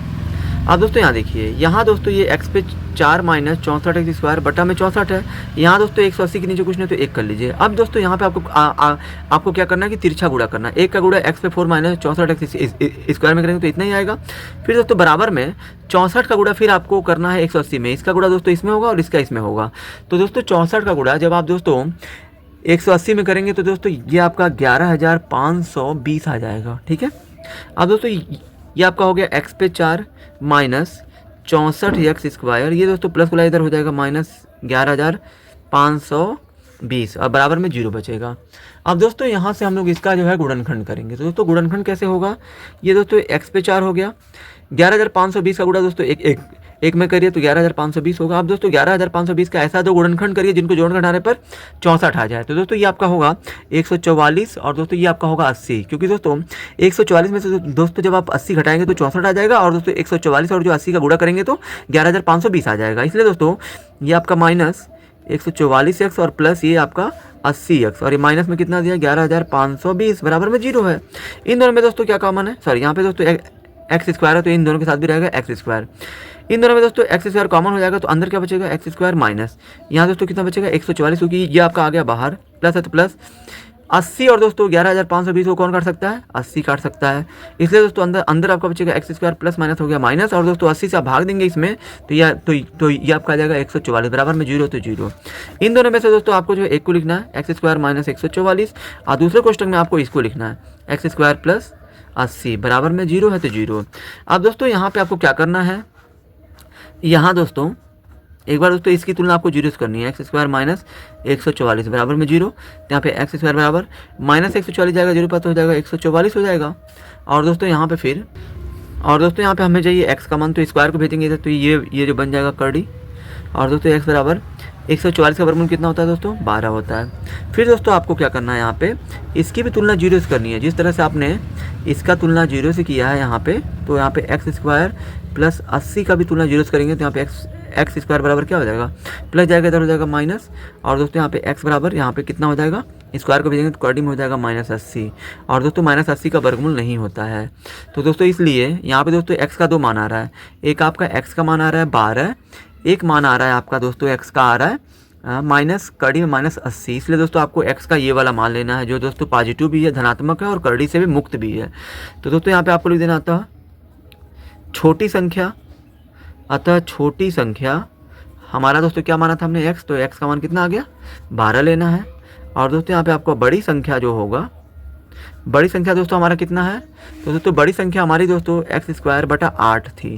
तो दोस्तों एक्स का मान 12 ही लेना है, तो यहाँ पे एक्स से यहाँ पे 12 रखिए, स्क्वायर कर दीजिए, बटे में 8 कर दीजिए।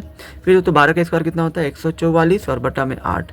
8 से दोस्तों इसको काटेंगे, 8 एकम 8 हो गया, और 8 अटे हो जाएगा 64। यानी कि दोस्तों यहाँ पे हो गया बड़ी संख्या आपकी हो जाएगी 18 और छोटी संख्या आपकी हो जाएगी 12 और 18। ये दोनों दोस्तों हमारे इस प्रश्न के उत्तर होंगे। अब चले दोस्तों हम लोग फटाफट क्वेश्चन नंबर 22 को हल करते हैं। दोस्तों अब हमारा प्रश्न संख्या 22 है। एक कुटीर उद्योग एक दिन में कुछ बर्तनों का निर्माण करता है। कुटीर उद्योग दोस्तों आप सभी जानते हैं कि जो दोस्तों मिट्टी के बर्तन बनाते हैं। एक कुटीर उद्योग एक दिन में कुछ बर्तनों का निर्माण करता है। एक विशेष दिन यह देखा गया कि प्रत्येक नग की निर्माण लागत उस दिन के निर्माण किए बर्तनों की संख्या के दुगने से 3 अधिक थी। यानी कि दोस्तों प्रत्येक जो नग है, मतलब दोस्तों बर्तन है, जो मतलब प्रत्येक बर्तन है, प्रत्येक बर्तन की जो निर्माण लागत है उस दिन के निर्माण किए गए बर्तनों की संख्या के दुगने से 3 अधिक थी। यदि उस दिन कुल निर्माण लागत 90 रुपया थी तो निर्मित बर्तनों की संख्या और प्रत्येक नग यानी कि प्रत्येक बर्तन की लागत क्या ज्ञात कीजिए, ये पूछा जा रहा है। तो दोस्तों यहाँ पे आपको क्या करना है, सिंपली सा दोस्तों यहाँ पे पहले तो लास्ट में क्या पूछ रहा है? निर्मित बर्तनों की संख्या और प्रत्येक नग का मतलब है प्रत्येक बर्तन की लागत पूछ रहा है। तो दोस्तों यहाँ पे हमें नहीं पता है, तो यहाँ पे आपको मान लेना है माना निर्मित बर्तनों की संख्या, यानी कि दोस्तों हमें यहाँ पे मान लेना है कि माना उस दिन जो है कुल मतलब बर्तनों की संख्या जो है एक्स रही होगी, मतलब दोस्तों एक्स बर्तन बना होगा। तब दोस्तों एक बर्तन की जो है नग लागत कितनी है, यहाँ दोस्तों दिया है प्रत्येक नग की निर्माण लागत उस दिन के निर्माण किए गए बर्तनों की संख्या से संख्या के दुगने से 3 अधिक थी। यानी कि दोस्तों एक बर्तन की जो लागत है उस दिन निर्माण किए गए बर्तनों की संख्या के दुगने से 3 अधिक थी।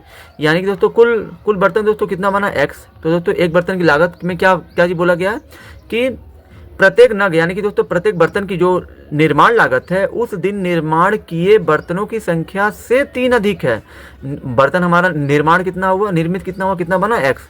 एक्स का दुगुना कर दीजिए, फिर दोस्तों 3 अधिक बोला है तो +3 हो गया। यानी कि दोस्तों एक बर्तन की जो लागत है वो हमारा 2 का गुणा एक्स में करें 2x + 3 हो गया। यानी कि दोस्तों एक बर्तन में दोस्तों 2x + 3 रुपया खर्च आ रहा है और दोस्तों कुल जो है बर्तन बनाया गया x है।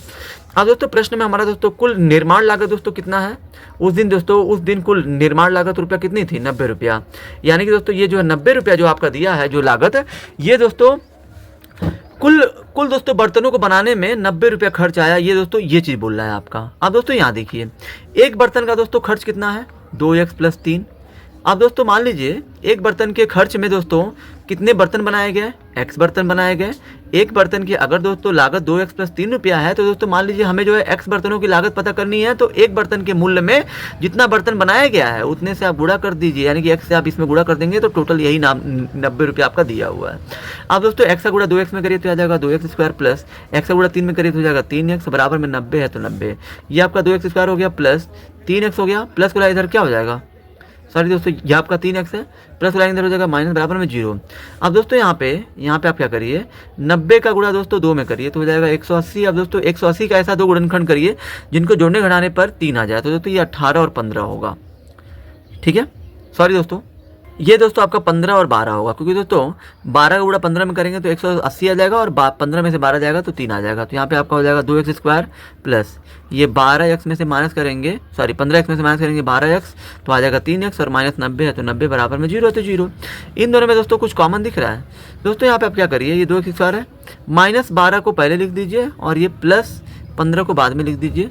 -90 बराबर 0। इसको दोस्तों हमने यहाँ लिखा, इसको यहाँ पे लिखा, क्योंकि दोस्तों इन दोनों में जो कॉमन हो जाएगा 2, इसलिए तो 2x कॉमन हो गया, तो अंदर बच्चा x माइनस 2 से 12 भाग दिया 6 बन जाएगा, x बाहर चला गया। फिर दोस्तों प्लस है प्लस 15, यहाँ दोस्तों x बचेगा, प्लस माइनस हो गया माइनस, 15 से 90 में भाग देंगे 6 बार में जाएगा, बराबर में 0 तो 0। इन दोनों में से दोस्तों आपको जो एक को लिखना है, x माइनस 6, दूसरे क्वेश्चन में यहाँ पे 2x प्लस 15 और बराबर में 0। अब दोस्तों यहाँ पे आपको क्या करना है, यहाँ x माइनस 6 बराबर 0 कर दीजिए, तो x बराबर हो गया, माइनस जाएगा इधर हो जाएगा प्लस, फिर दोस्तों आपका 2x प्लस 15 बराबर में 0 है, तो यहाँ पे 2x बराबर प्लस जाएगा इधर हो जाएगा माइनस, और दोस्तों x का मान यहाँ पे कितना आ जाएगा, -15/12 है। तो दोस्तों यहाँ पे हमें भिन्न वाला मान नहीं हो सकता, नहीं माइनस हो सकता है, इसलिए दोस्तों हम लोग ये 6 लेंगे। तो दोस्तों यहाँ पे आपको लिख देना अतः कुल, तो दोस्तों हमारा प्रश्न पूछा गया है कुल निर्मित बर्तनों की संख्या। तो दोस्तों कुल निर्मित बर्तनों की संख्या हमने क्या मानी थी, x, तो दोस्तों x का मान क्या कौन सा लेंगे, 6, यानी कि दोस्तों कुल जो है 6 बर्तन बना।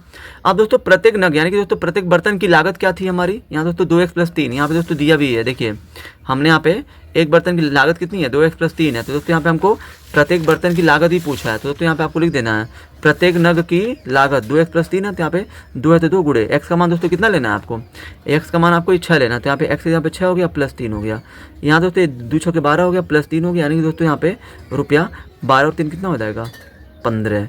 यानी कि दोस्तों बर्तनों की संख्या 6 और दोस्तों एक बर्तन की लागत जो हो जाएगी वो 15 रुपया हो जाएगी। ठीक है, अब चलिए दोस्तों फटाफट हम लोग क्वेश्चन नंबर 23 को हल करते हैं। दोस्तों हमारा यहाँ पे प्रश्न संख्या 23 है, एक रेलगाड़ी 380 किलोमीटर की दूरी एक समान चाल से तय करती है, यानी कि एक रेलगाड़ी 380 किलोमीटर की दूरी एक समान चाल से तय करती है। यदि रेलगाड़ी यही दूरी 5 किलोमीटर प्रति घंटा अधिक चाल से तय करती तो यात्रा में 48 मिनट कम समय लगता। रेलगाड़ी की प्रारंभिक चाल ज्ञात कीजिए। तो दोस्तों यहाँ पे हमें रेलगाड़ी की वास्तविक या प्रारंभिक चाल नहीं पता है, तो दोस्तों यहाँ पे आपको क्या कर लेना है, यहाँ दोस्तों आपको क्या करना है, माना रेलगाड़ी की वास्तविक चाल x किलोमीटर प्रति घंटा मान लेना है। वृद्धि करने पर रेलगाड़ी की चाल दोस्तों कितनी हो जाएगी, तो दोस्तों यहाँ देखिए लास्ट में दोस्तों जो पूछा है वो हमने यहाँ पे मान लिया है। अब दोस्तों यहाँ देखिए बोला है यदि रेलगाड़ी यही दूरी 5 किलोमीटर प्रति घंटा अधिक चाल से तय करती, वृद्धि यानी कि दोस्तों चाल में 5 किलोमीटर प्रति घंटा वृद्धि हो रही है, तो पहले चाल कितनी थी, x थी, तो अब कितना हो जाएगा x प्लस 5 किलोमीटर प्रति घंटा हो जाएगा जब उसकी चाल में 5 किलोमीटर प्रति घंटा वृद्धि हो जाएगी। दोस्तों अब यहाँ पे आपको लिखना है प्रश्नानुसार में दोस्तों देखिए, जब दोस्तों रेलगाड़ी जो है x की चाल से चलेगी तो दोस्तों 360 किलोमीटर की दूरी कितने समय में तय करेगी, पहले दोस्तों वो आप समय निकालिए। तो दोस्तों यहाँ देखिए प्रश्नानुसार समय बराबर दोस्तों क्या होता है, दूरी बटा चाल। दूरी दोस्तों कितना चलना है रेलगाड़ी को, 360, तो 360 और बटे में क्या होता है, चाल होता है, चाल कितना हो गया x। अब दोस्तों यहाँ देखिए जब दोस्तों यही चाल उसकी दोस्तों x से अगर x प्लस 5 हो जाती है तब दोस्तों उससे जो कितना समय लगेगा, तो दोस्तों यहाँ पे देखिए दूरी वही है 360, लेकिन दोस्तों चाल यहाँ पे बढ़ा दिया गया, 5 बढ़ गया, तो दोस्तों चाल उसका x प्लस 5 हो गया। तो दोस्तों x प्लस 5 किलोमीटर प्रति घंटा की चाल से अगर वो 360 किलोमीटर की दूरी अगर रेलगाड़ी तय करती है तब उसे कितना समय लगेगा, तो फिर इस कंडीशन में क्या हो जाएगा, दूरी बटा में चाल हमारा क्या है x प्लस 5। अब दोस्तों यहाँ देखिए पहले जब दोस्तों रेलगाड़ी x की चाल से चल रही है तब उसे समय लग रहा है 360 बटा x। जब दोस्तों रेलगाड़ी x प्लस 5 किलोमीटर प्रति घंटा की चाल से चली तब उसे 360 किलोमीटर की दूरी 360 बटा x प्लस 5। अब दोस्तों दोनों ही समय में दोस्तों अंतर यानी दोस्तों जो अंतर है वो दोस्तों कितने का है, 48 मिनट का है। दोनों ही चालों में दोस्तों दोनों ही समयों में 48 मिनट का अंतर है। जब दोस्तों रेलगाड़ी इस चाल से चल रही है तब तो उसे 48 मिनट कम लग रहा है, पहले वाले समय से 48 मिनट इसको कम लग रहा है। ठीक है, तो दोस्तों अब हम लोग यहाँ से इसको हल करेंगे। क्योंकि दोस्तों हमारा यहाँ दोस्तों ये इन दोनों का लसा लेंगे तो ये हो जाएगा x प्लस 5, x से x कटेगा, x प्लस 5 बचेगा, x प्लस 5 का गुणा कर दीजिए 360 में, तो ये 360 कोष्टक में x प्लस 5 हो जाएगा, माइनस इससे कटेगा x बचेगा, x का गुणा 360 में करिए तो 360 x हो जाएगा, बराबर में ये दोस्तों हमारा मिनट में दिया है। चूँकि दोस्तों हमारा इसमें जो समय होगा वो दोस्तों घंटे में लिया जाएगा, क्योंकि दोस्तों यहाँ पे हमारी चाल दूरी किस में है, ये 360 किलोमीटर में है और ये चाल किस में है, किलोमीटर प्रति घंटा, इसलिए दोस्तों हमारा जो समय होगा वो घंटे में होगा। तो मिनट को घंटे में बदलने के लिए बटे 60 कर दीजिए, ये 12 चौके 48, 12 पच्चीस 60, यानी कि 4 बटा 5 हो जाएगा। इधर दोस्तों आप क्या करिए 360 का गुणा x में करिए तो ये आपका हो जाएगा 360x प्लस 360 का गुणा 5 में करिए तो ये आपका हो जाएगा 1800 माइनस में 360x हो गया, बटे में दोस्तों x का गुणा x में करिए तो x हो गया, प्लस x का गुणा 5 में करिए तो 5 हो गया, ये 4 बटा 5 है, 4 बटा 5 ये इससे कट जाएगा, अब ये नीचे क्या बचेगा, एक्स स्क्वायर प्लस 5x बराबर 4/5। ये 4 का गुणा आप जो तिरछा करिए, 4 का गुणा एक्स स्क्वायर प्लस 5x में, तो 4 का गुणा जब आप इसमें करेंगे तो 4x हो जाएगा प्लस 4 का गुणा फिर 5 में करेंगे तो 20x हो जाएगा, और ये 18 25 हो जाएगा 90, यानी कि ये आपका हो जाएगा 9000। अब दोस्तों ये 4x स्क्वायर हो गया प्लस 20x हो गया, ये प्लस को इधर हो जाएगा माइनस, बराबर में बचेगा 0। दोस्तों यहाँ पे 4 कॉमन है तो 4 कॉमन ले लीजिए, तो अंदर बचेगा एक्स स्क्वायर प्लस 4 से भाग दीजिए 5x माइनस 4 से भाग देंगे 4 दूना 8, फिर 4 दूना 8 हो गया, फिर 4 दूना 8 4 25 20, यानी कि आपका 2250 हो जाएगा, बराबर में 0। फिर 4 को भेज दीजिए 0 के पास, तो ये आपका हो जाएगा x square plus 5x minus 2250, 4 को भेजेंगे तो हो जाएगा ये 0। अब दोस्तों यहाँ से आपका ये एक द्विघात समीकरण बन चुका है। तो दोस्तों द्विघात समीकरण का गुणनखंड हम लोग दोस्तों कैसे करते हैं, तो दोस्तों यहाँ पे आप जब आप गुणनखंड करेंगे तो दोस्तों यहाँ पे 2250 का गुणा 1 में करिए तो 2250 होगा। अब दोस्तों 2250 का ऐसा है तो गुणनखंड करिए जिनको जोड़ने घटाने पे दोस्तों 5 आ जाए, तो दोस्तों ये आपका 50 और 45 होगा, क्योंकि 50 में से 45 जाएगा 5 आ जाएगा, और 50 45 का गुणा करेंगे तो 2250 आ जाएगा। ये एक्स स्क्वायर हो गया प्लस ये आपका हो गया 50x माइनस में 45x और माइनस 2250 बराबर में 0 है तो 0। इन दोनों में दोस्तों देखना है क्या कॉमन है, x कॉमन हो गया तो प्लस 50 बचा माइनस, इन दोनों में दोस्तों 45 कॉमन ले लीजिए, क्योंकि दोस्तों 45 इसको भी काट देगा इसको भी काट देगा, तो x बचा माइनस माइनस हो जाएगा प्लस 45 से भाग दीजिए 2250 में तो 50 बार में जाएगा, बराबर में 0 है तो 0 कर लीजिए। ठीक है, अब दोस्तों आगे हैं यहाँ पे आप देख सकते हैं कि दोस्तों दोनों ही कोष्टकों में हमारे जो मान समान प्राप्त हो चुके हैं। तो दोस्तों इन दोनों में से हम लोग क्या करते हैं, एक को लिखते हैं और दोस्तों दूसरे कोष्टक में इसको लिखते हैं x माइनस 45 बराबर में 0 है। अब दोस्तों यहाँ पे आपको लिखना है यहाँ x प्लस 50 का तुलना एक बार 0 से करना है तो x बराबर हो जाएगा माइनस 50। फिर दोस्तों यहाँ पे x माइनस 45 का तुलना एक बार 0 से करेंगे तो x बराबर हो जाएगा 45। ठीक है, अब दोस्तों यहाँ पे हमें पूछा गया है, क्या पूछा है कि रेलगाड़ी की वास्तविक चाल। तो दोस्तों यहाँ पे देखिए माइनस तो चाल कभी भी माइनस में नहीं होती है, चाल हमेशा दोस्तों प्लस में होती है, तो यहाँ पे x का ये वाला मान आपका चाल होगा, यानी कि दोस्तों यहाँ पे लिख देना अतः रेलगाड़ी की चाल। यहाँ दोस्तों हमने क्या माना था, x माना था, तो x का मान ये ना लेकर ये आपको लेना है 45 किलोमीटर प्रति घंटा। ये दोस्तों आपकी रेलगाड़ी की प्रारंभिक या दोस्तों वास्तविक जो भी आप कह लें वो चाल होगी। ठीक है, अब चलिए दोस्तों हम लोग प्रश्न संख्या 24 को हल करते हैं। दोस्तों हमारा प्रश्न संख्या 24 है, यदि जेबा अपनी वास्तविक आयु से 5 वर्ष छोटी होती तो उसकी आयु वर्षों में का वर्ग उसकी वास्तविक आयु के 5 गुने से 11 वर्ष अधिक होता, उसकी वर्तमान आयु क्या है। यानी कि दोस्तों जेबा नाम की कोई लड़की है, यहाँ दोस्तों बोला जा रहा है कि जेबा नाम की एक लड़की है, यदि जेबा अपनी वास्तविक आयु से 5 वर्ष छोटी होती, मतलब दोस्तों उसकी जो भी आयु है अगर वो उस उम्र से 5 वर्ष छोटी होती तो उसकी आयु का जो वर्ग है उसकी आयु के 5 गुने से 11 वर्ष अधिक होता, उसकी वर्तमान आयु क्या है। तो दोस्तों हमें नहीं पता कि जेबा की वर्तमान आयु क्या है, तो दोस्तों यहाँ पे आपको जो है मान लेना है, यहाँ दोस्तों आपको क्या चीज़ मानना है, यहाँ दोस्तों आपको जो है लिखना है माना जेबा की वर्तमान आयु, क्या मान लेंगे दोस्तों यहाँ पे आप x वर्ष मान लेंगे। ठीक है, x वर्ष मान लेंगे दोस्तों। तब प्रश्नानुसार क्या हो जाएगा, यदि जेबा अपनी वास्तविक आयु से 5 वर्ष छोटी होती। ठीक है, तो मान लीजिए अगर दोस्तों हम जेबा की अगर उम्र x वर्ष है वर्तमान में, वास्तविक अगर x वर्ष है, अगर ये 5 साल छोटा कर दिया जाए, यानी कि दोस्तों 5 साल अगर हम जेबा को छोटा करेंगे मतलब पीछे ले जाएंगे तो x माइनस 5 होगा, तब दोस्तों तो उसकी आयु का वर्ग, यानी कि दोस्तों आयु का जो वर्ग होता है, यानी कि दोस्तों बोला गया यहाँ पे कि आयु से 5 वर्ष छोटी होती है। तो दोस्तों मान लीजिए अगर उसकी आयु हमने x माना है तो दोस्तों x से 5 साल छोटा करेंगे तो x माइनस 5 हो जाएगा, तब तो दोस्तों उसकी आयु का वर्ग है, यानी कि जो आयु का वर्ग है 5 वर्ष छोटा जब होगी उसकी उम्र x माइनस 5, तब दोस्तों इसका जो वर्ग होगा वास्तविक आयु के 5 गुने से 11 अधिक है। वास्तविक आयु क्या है, x है, x के 5 गुने से कितना अधिक है 11, तो प्लस 11 कर दीजिए दोस्तों। इस तरीके से अब हम लोग इसको हल करेंगे। ये हमारा किस रूप में है, a माइनस बी का होल स्क्वायर, क्या होता है a square plus B square, B की जगह 5 है तो 5 का स्क्वायर हो जाएगा 25 माइनस 2ab 2 5 10 का गुणा x में करेंगे तो 10x हो जाएगा, और ये हमारा 5 का गुणा x में करिए तो हो जाएगा 5x और प्लस 11 तो 11। यहाँ दोस्तों ये आपका हो जाएगा एक एक्स स्क्वायर, माइनस को लिख दीजिए यहाँ पे माइनस एक्स हो गया, ये प्लस 5x को लाएंगे इधर हो जाएगा माइनस 5x, और ये प्लस 25 है तो 25 प्लस को 11 को लाएंगे इधर हो जाएगा माइनस, बराबर में 0 तो 0। ये आपका हो गया x square minus 10x minus 5x, total हो जाएगा 15x। ये आपका प्लस है तो प्लस 25 में से 11 जाएगा 14, बराबर में 0 तो 0। अब दोस्तों यहाँ पे देखिए ये दोस्तों आपका एक द्विघात समीकरण बन चुका है, तो 14 गुणा 1 में करिए तो हो जाएगा 14, 14 को ऐसा तोड़िए कि 15 आ जाए तो 14 और 1 होगा, तो ये आपका हो गया एक्स स्क्वायर माइनस 15 लाने के लिए 14x। ठीक है, 14x और माइनस 1x करना पड़ेगा, और प्लस 14 है तो 14 बराबर में 0 तो 0। इन दोनों में दोस्तों क्या कॉमन है, x कॉमन है, तो x माइनस क्या बचेगा अंदर 14 माइनस, यहाँ दोस्तों कुछ नहीं तो 1 है, 1 और 14 को कौन काट सकता है, 1 काट सकता है, इसलिए दोस्तों इन दोनों में 1 कॉमन होगा, तो अंदर बचेगा x माइनस प्लस हो जाएगा माइनस, 1 से 14 भाग दीजिए 14 बार में जाएगा, बराबर में 0 है तो 0। यहाँ दोस्तों x माइनस 14 हो गया पहले क्वेश्चन में। दूसरे क्वेश्चन में ये x लेंगे और माइनस 1 बराबर में 0 तो 0। तो दोस्तों यहाँ पे आपको लिखना है, यहाँ एक बार इसकी तुलना 0 से करिए, x माइनस 14 की तुलना, तो यहाँ पे x बराबर हो जाएगा 14, और ये x माइनस 1 का तुलना 0 से करेंगे तो x बराबर हो जाएगा 1। यानी दोस्तों यहाँ पे लिख देना अतः